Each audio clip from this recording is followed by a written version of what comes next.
So this is a Chevy Bolt key fob, and we're going to replace the battery.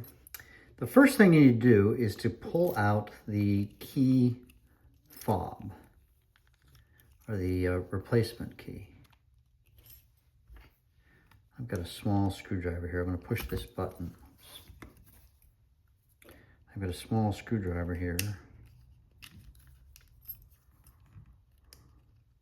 So if I hold this down, click this button. So there's a little button right here. I'm going to push on that button here, and I'm going to pull this out. Got it? The next thing is you can see this hole right here.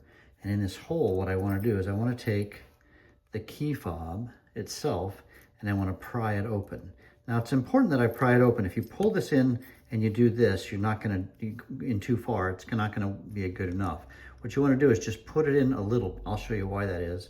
And you want to just commit to pulling this apart like that. Boom, there it is.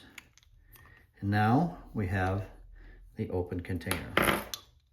And now you can see I have the 2032 battery, and I'm going to put the 2032 battery into here.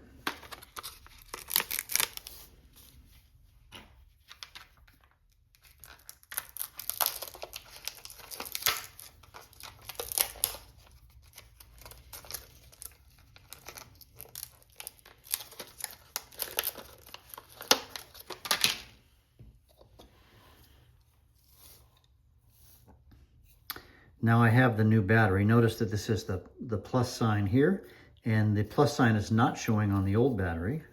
So I'm going to take a flathead screwdriver, pry this out, old battery, throw it away, and I'm going to put the positive side down on the battery. That clicks in.